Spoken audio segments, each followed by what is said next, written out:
키위랑 호주 가자. 이번 녹음은 호주에서 해결되지 않은 사건 서머턴 맨과 그에 관련된 책 루바이아트에 관한 녹음입니다.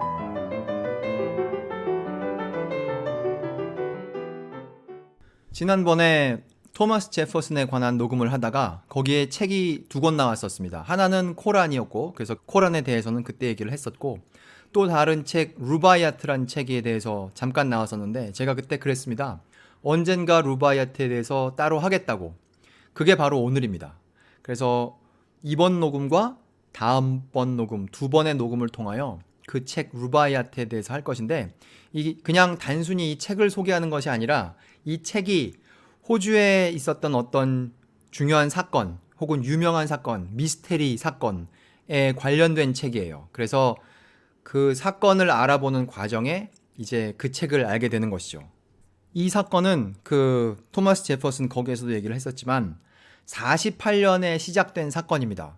하지만 단순히 48년에 벌어진 사건이 아니라 이 사건이 미해결이기 때문에 그걸 지금도 해결하려는 사람들이 있어요. 그래서 2013년에는 추정 60분 같은 거에 해당하는 호주판 60 Minutes 그 프로그램에서 이 사건을 다루고 그 사건에 관련된 사람들 중 살아남은 사람들을 인터뷰하고 막 그랬었었죠.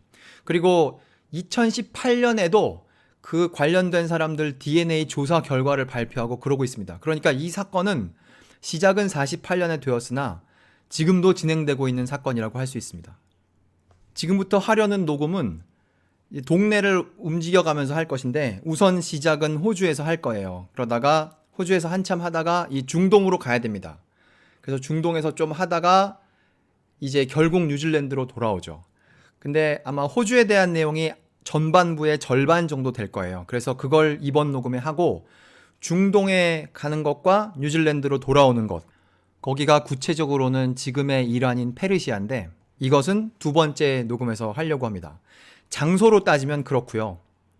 시간으로 따지면 20세기에서 시작했다가 11세기, 12세기로 잠깐 돌아갔다가 21세기로 와서 끝낼 겁니다. 제가 지금 gizmodo.com.au라는 웹사이트에 와 있는데요. 거기에 있는 글 중에 호주에 해결되지 않은 가장 설명 안 되는 사건, 그거 5개를 모았습니다. 호주 역사상 가장 이상한 사건들 5개를 모았는데 그 중에 하나의 사건이 이 서머턴 맨 사건이에요. 이 서머턴 맨 사건을 부르는 다른 이름은 타맘 슈드 사건인데, 이제 타맘 슈드 사건, 타맘 슈드 케이스라는 이름으로 위키피디아에 아주 큰 글이 있습니다. 그래서 대부분 제가 오늘 할 이야기는 그걸 근거로 할 것이고, 이제 그걸 보다가 다른 데로 조금씩 갔다가 오고 그렇게 할 것이죠. 그래서 제목은 타맘 슈드. 타맘 슈드는 영어가 아니고 이제 페르시아 말인데 그거의 뜻은 끝났다 이런 뜻이랍니다. 그래서 이제 그거에 대한 자세한 얘기는 이제 하나하나 들으시다 보면 더 알게 됩니다. 이 사건의 시작은 48년 12월 1일입니다. 제가 48년 12월 달력을 봤는데 그 1일이 12월 1일이 수요일이에요. 그러니까 수요일 아침에 이 경찰의 신고로 시작된 사건이고, 이제 조사를 하는 과정에서 사실 그 전날에 어떤 일이 일어났는지를 이제 증언하는 사람들이 몇몇 나오긴 하죠. 48년, 우리가 좀 오래된 거기 때문에 48년을 제가 잠시 알아보려고 해요. 한국이라는 관점에서. 그래서 48년에 어떤 일이 있었나 보니까 이거 뭐 우리 신문에 많이 나온 얘기죠. 제1공화국을 만들었다. 그게 이제 8월 달에 있었던 얘기고, 미 군정이 대한민국 정부의 정권을 이양했고, 그다음에 북한에서도 조선민주주의인민공화국 총선거를 실시하고 8월 달에, 그다음에 뭐 여수 순천 사건이 있었고, 뭐 유엔에서 대한민국을 한반도에서 선거가 치러진 유일한 합법 정부로 결의한다. 그런 걸 하던 때, 그게 이제 48년이죠. 그건 이제 사건이고요. 48년에 태어난 사람들의 이름을 제가 보고 있는데요. 잘 알고 있는 바이올리니스트 정경화 씨, 이 양반이 그때 태어났고, 그 다음에 소설가, 기자, 문학평론가 김훈 선생, 그 양반도 그때 태어났고, 그 다음에 손 PD님이 좋아하시는 동양 철학자 김용옥 씨도 태어났고, 그 다음에 많은 사람이 그 책을 불태운 소설가 이문열, 그 양반도 그때 태어났고, 그 다음에 가수 김세환, 그 다음에 사업가 정몽헌, 그 다음에 제레미 아이언스, 영화배우 제레미 아이언스도 그때 태어났네요. 48년에. 그 다음에 노동운동가 전태일, 조폭 김태촌, 그리고 우리가 잘 알고 있는 어느 할머니네 아들 찰스 왕세자, 그 사람도 48년생이고, 미국의 소프라노 바버라 핸드릭스, 그분도 48년생. 뭐 이런 사람들이 태어난 해가 48년이라고 합니다. 그래서 이런 사람들이 태어났던 그 해의 12월 1일 아침에 벌어지는 사건으로 시작하도록 하겠습니다. 그날 아침 6시 30분 조금 넘었을 때 경찰이 연락을 받아요. 여기서 말하는 여기라는 것은 서머턴 해변이라는 곳이라는데, 애들레이드에 있는 곳이랍니다. 거기에 아마 사람이 죽은 것 같아요. 여기 시체가 있는 것 같아요. 와서 좀 봐주십시오. 그래서 경찰이 갔어요. 그래서 경찰이 가보니까 그 사람 정말로 죽은 것 같아요. 그래서 이제 병원으로 데려가죠. 그래서 병원으로 데려갔더니 병원에서 의사가 보고, 이 사람은 죽은 게 맞습니다. 그래서 이제 그 사람이 죽은 것으로 공식적으로 시체가 발견된 것으로 이제 기록을 하게 됩니다. 그게 이제 사건의 시작이에요. 근데 이제 사람이 시체로 발견됐으니까 이제 그 사람의 가족에게 알려야 될 거 아니겠어요? 뭐 누구누구네 남편이 혹은 누구누구네 아들이 여기 병원에 있으니까 뭐 찾아가세요. 뭐 이런 걸 해야 되지 않겠습니까? 그런데 이 사람이 누군지를 알려면 뭐 신분증에 이름이 있다던가 혹은 뭐 그런 건 없더라도 그 사람이 누군지를 밝혀주는 그런 힌트가 있는 그 뭔가가 있어야 하는데, 이 사람은 마치 누가 의도적으로 그 기록을 없애려고 한 것처럼 아무런 그런 게 없는 거예요. 이 사람이 입고 있는 옷, 주머니에 있는 물건을 통하여 이 사람이 누군지를 알 수가 없습니다. 그래서 이 사람이 누군지를 알려는 노력을 경찰이 하고, 또 다른 한편으로는 부검을 하죠. 이 사람이 어떤 상황에서 죽었는지 혹은 누군지를 알 수 있는 단서가 있을까, 그런 생각에서. 그래서 당시에 그 부검을 담당했던 사람이 여기 이름이 있는데요. 닥터 뭐라는 사람인데, 이름들은 대충 빼겠습니다. 그 사람이 뭐라고 발표했느냐, 기본적으로 이 사람이 누군지도 모르겠고 왜 죽었는지도 모르겠고 자살인지 타살인지도 모르겠고, 하지만 자연적으로 죽은 것 같지는 않다, 이런 기록을 남겨요. 그러니까 완전 모르겠다로 가득한 그런 기록입니다. 하지만 자기가 부검을 하면서 본 관찰, 그건 다 남깁니다. 그 뱃속에 뭐 어떻게 됐다던가 뭐 그런 기록을 자세히 남겨요. 그래서 나중에 이제 수십 년이 지난 뒤에도 사람들이 그 기록을 볼 수는 있죠. 그러니까 12월 초부터 경찰이 이 사람 누군지 아십니까? 하고 대중에게 물어보는데 아무런 단서가 없어요. 아무도 알지 못합니다. 그래서 이제 어려워지죠, 수사가. 그러다가 그 다음 해 1월 14일에 어떤 일이 벌어집니다. 애들레이드 기차역, 그러니까 아까 그 시체가 발견된 그 서머턴 해변이라는 게 애들레이드라고 했죠. 이거 늘 지금 대부분의 일은 다 사우스 오스트레일리아에서 벌어집니다. 오늘의 주요 지역이죠, 사우스 오스트레일리아. 그런데 이 애들레이드 기차역에서 맡겨진 가방을, 한참 동안 찾아가지 않은 가방을 하나 발견하게 돼요. 그래서 그걸 열어보자. 근데 그걸 맡긴 시간은 언제냐 하면 48년 11월 30일. 그러니까 이 시체가 발견되기 전날에 맡겨진 그 가방인데, 지금 그 다음 해 1월 중순이 되도록 그걸 가져가지 않아서 이제 그걸 열어보자, 이렇게 됐어요. 그러니까 그걸 열어볼 때까지는 사실 이 사람이 이 가방과 연결되는 그런 내용은 아무것도 없는 겁니다. 별개의 두 개의 사건이었어요. 근데 그걸 열어봤죠. 그 가방을 열어봤더니 이제 거기서 평범한 물건들이 잔뜩 나왔어요. 뭐 주로 옷이 나왔고, 그 다음에 이 사람이 키가 커요. 180. 그러니까 막 발도 크죠. 그래서 가방 속에 무슨 뭐 잠옷도 나오고 속옷도 나오고, 그 다음에 이 면도하는 도구도 나오고, 바지도 나오고, 남자들이 입는 바지도 나오고, 그 다음에 드라이버, 나사못 돌리는 그런 것도 나오고. 그런데 거기서 이상한 게 하나 나왔어요. 뭐 그거 자체로는 이상하지 않지만 이제 그걸로 연결이 되는데요. 여러분, 그 실타래라고 있지 않습니까? 실을 좀 많이 모아놓을 때는 이런 무슨 한 오이만한, 무슨 뭐 당근만한 그런 무슨 종이, 두꺼운 종이나 아니면 나무 토막에다가 실을 잔뜩 감아 놓잖아요. 그거는 많은 실을 보관하거나 혹은 옮길 때 그렇게 하는 것이고, 아주 약간의 실을 옮길 때는 명함만한 종이 혹은 명함보다 더 작은 종이에다가 실을 이렇게 감아가지고 그걸 가지고 댕기죠. 그래서 이제 그걸 조금씩 쓸 수 있도록. 그런데 이 사람 그 짐 속에서, 여기서 이걸 아직 이 사람이라고 말하면 안 되겠군요. 연결이 안 됐으니까. 하여튼 그 짐 속에서 그런 그 실을 감아놓는 두꺼운 종이, 명함처럼 생긴 종인데요. 그런 종이를 thread card라고 부른답니다. 근데 그 종이에 이제 어느 회사 혹은 어느 가게라고 이렇게 모양이 그럴듯하게 돼 있지 않겠습니까? 그런데 그 thread 카드에 바버 브랜드라고 있었대요. 그러니까 그 상표가 바버라는 것이죠. 그래서 그 상표를 조사해 봤더니 그걸 만든 회사는 바버 앤 선 리미티드라는 바버 앤 선즈 리미티드라는 영국의 비싼 옷 만드는 회사라고 합니다. 그 회사가 생긴 것은 1894년에 생긴 것이고 이 회사가 주로 하는 일은 면 실에다가 왁스를 발라서 그 실에다가 왁스를 바른다 하는 것은 뭐 우리에게는 아무런 감흥이 없지만 그걸로 만약에 옷을 만든다고 생각해 보십시오. 예를 들어 외투 같은 거.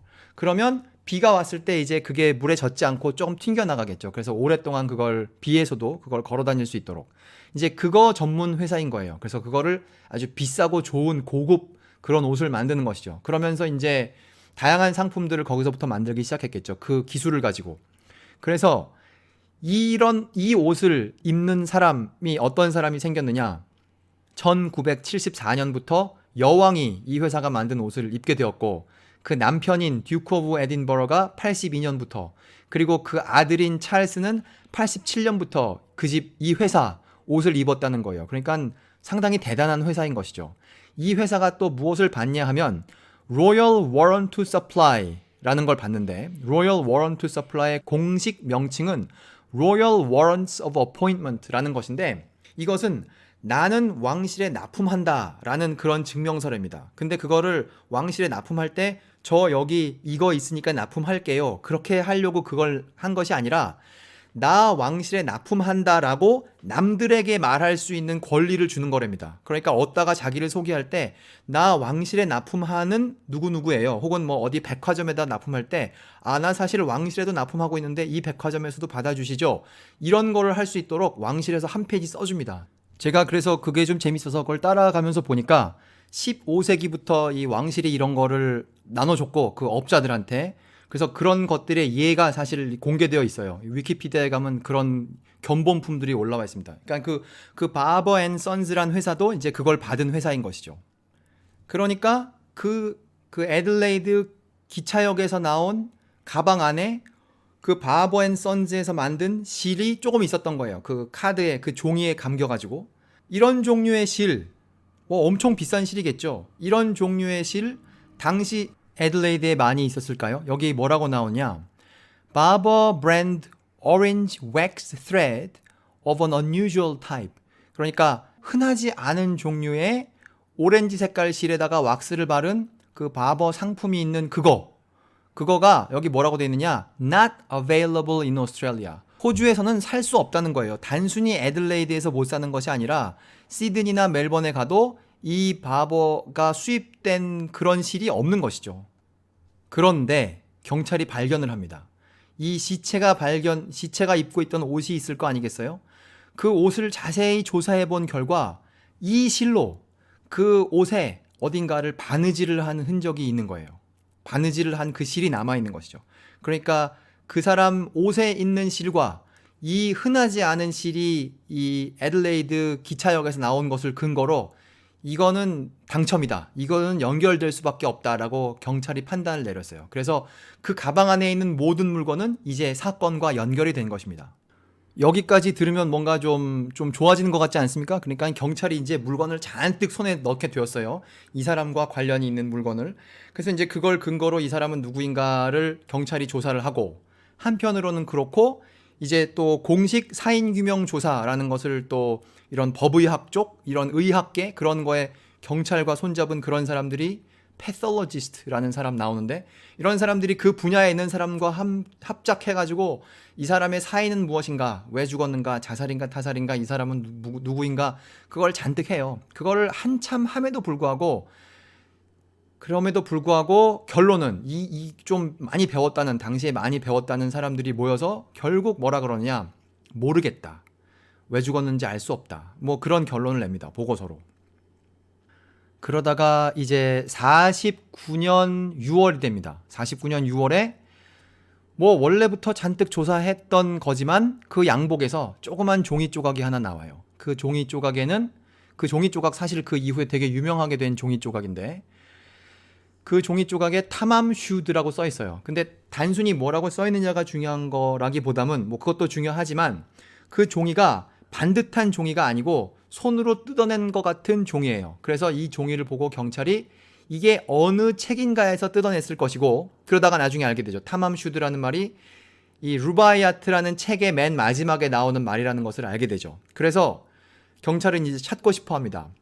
어딘가에 루바이아트라는 책이 있으며 그 책의 마지막 페이지쯤 되는 데에서 내용의 마지막 겉장 말고 내용의 마지막 페이지쯤 되는 곳에 끝 이렇게 쓰여진 곳이 손으로 뜯은 것처럼 뜯겨나간 그 책을 찾고 싶다라고 이제 대중에게 알리게 되죠. 그런 책을 발견하신 분들은 경찰로 가져와 주십시오. 그걸 6월 달에부터 그런 작업을 해요. 그러다가 7월 달에 어떤 사람이 정말로 책을 하나 들고 경찰서에 옵니다. 그것도 애들레이드에. 이 책이 아닙니까? 그래서 그 사람이 책을 줘요. 그 책이 루바이아트란 책이죠. 그래서 경찰이 좋아해서 그 책을 보고 아주 기뻤겠죠.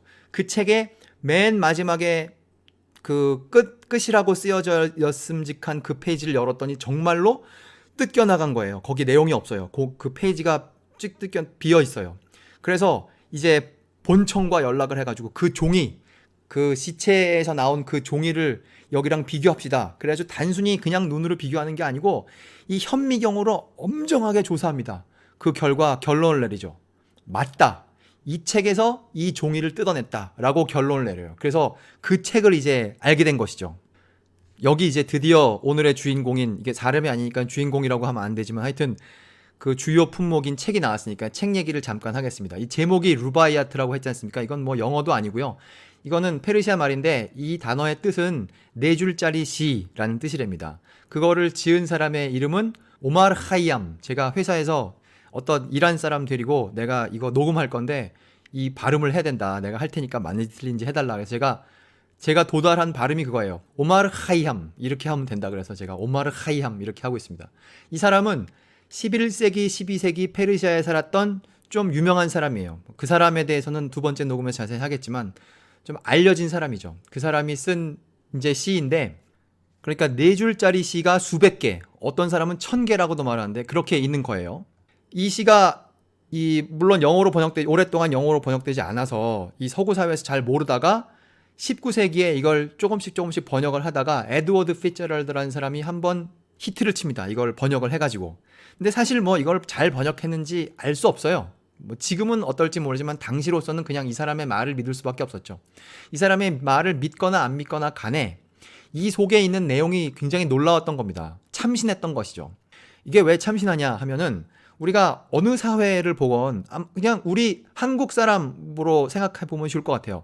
우리가 안 만나 봤더라도 그 사람이 뭐 개인적인 특성을 가질 수 있겠으나 그 사람이 대충 가진 어떤 사회적인 얼개가 있습니다. 그 사람이 가지고 있을직한 특성이 있어요. 그런 게 이제 한국 사람의 경우 뭐 나이를 따진다던가 뭐 지위를 따진다던가 뭐 아이의 교육에다가 뭐 어떤 생각을 한다던가 뭐 아들로서의 역할이라던가 뭐 남편으로서의 역할이라던가 뭐 그런 걸로 대충 그 사람 좌표가 나오죠. 그렇게 사람들이 행동을 하죠. 우리가 그 사람을 안 만나봤더라도 뭐 그런 거를 근거로 사람을 대충 볼 수가 있단 말이죠.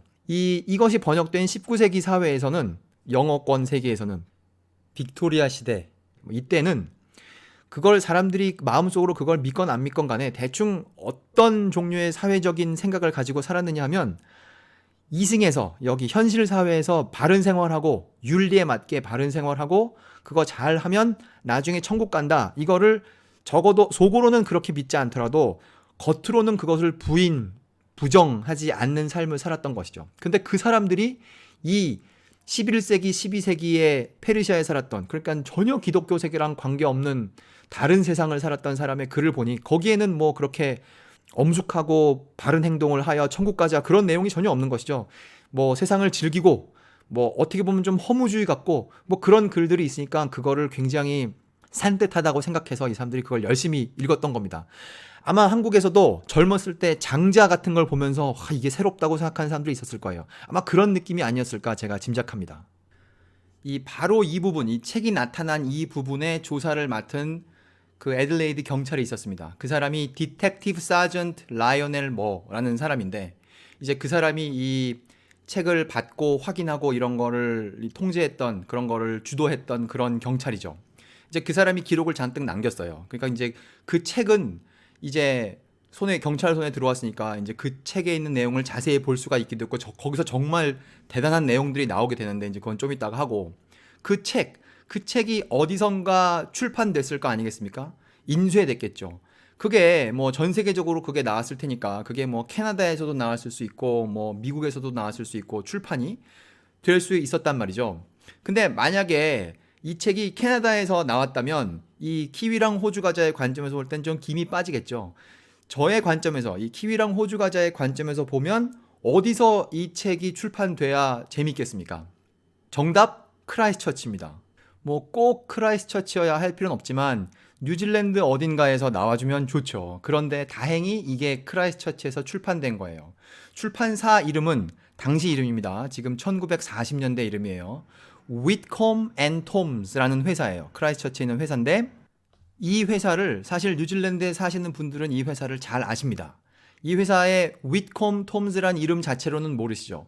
이 회사가 나중에 이 다른 회사 1971년에 다른 회사랑 합쳐요. 그 회사 이름은 Coles Somerville Wilkie라는 회사입니다. 그래서 그 두 개의 회사를 합쳐진 새로운 회사의 이름이 바로 윗쿨즈예요. 윗쿨즈가 뭐 동네마다 지점이 있죠. 뉴질랜드에는. 제가 호주에서는 못 본 것 같은데 여기 보니까 뉴질랜드 전국에 56개의 지점이 있다고 합니다. 제가 윗쿨즈 지점 많이 가본 곳은 웰링턴인데 웰링턴에 있는 윗쿨즈 지점 그 램턴 키에 있는 거 엄청 큰 지점 아닙니까? 그거 적어도 두 개의 층으로 되어 있고 그 한 개의 층마다 굉장히 넓어서 뭐 다양한 것들이 잔뜩 있죠. 그 윗쿨즈의 전신인 반쪽 전신인 윗콤 그 회사 윗콤 앤 톰즈라는 회사가 1888년에 만들어졌다는데 그 회사가 1941년에 출판한 오마르 하이암의 루바이아트가 이제 이 사건의 핵심적인 품목으로 떠오르는 거예요. 그래서 경찰이 이 책을 손에 넣고 이제 엄청 자세히 조사했겠죠. 근데 여기서 두 개의 중요한 정보가 나옵니다. 이 두 개의 중요한 정보를 근거로 지금도 21세기에도 그 두 개의 중요한 정보로 뭐 먹고 산다고 하면 그렇지만 그걸로 살아가는 사람들이 많이 있어요. 거기서 뭐 돈벌이는 안 되지만 그거를 관심사로 하고 살아가는 사람들이 많이 있습니다. 아까 제가 2013년에 TV 프로그램이 만들어졌다고 했죠. 그것도 다 여기에서 나온 정보를 근거로 만들어낸 프로그램들이에요. 그러면 그 두 개의 정보란 무엇이냐? 첫째는 전화번호입니다. 그 전화번호는 호주 안에 있는 전화번호예요. 그 전화번호로 전화를 걸었더니 거기서 어떤 사람이 전화를 받았는데 세월이 흘러서 지금 70년의 세월이 흐른 이제 와서 돌아보면 그 전화를 받은 그 장면은 굉장히 중요한 장면이고 지금은 사실 그 전화 받은 사람, 그 전화 받은 사람의 아들, 그 전화 받은 사람의 손녀, 그 전화 받은 사람의 딸, 그 전화 받은 사람의 손녀의 남편, 그러니까 손녀 사위라고 해야 될까요? 이 모든 사람들 다들 유명해졌습니다. 이 사건을 통하여. 그러니까 이제 거기서 고구마 줄기가 크게 나온 것이죠.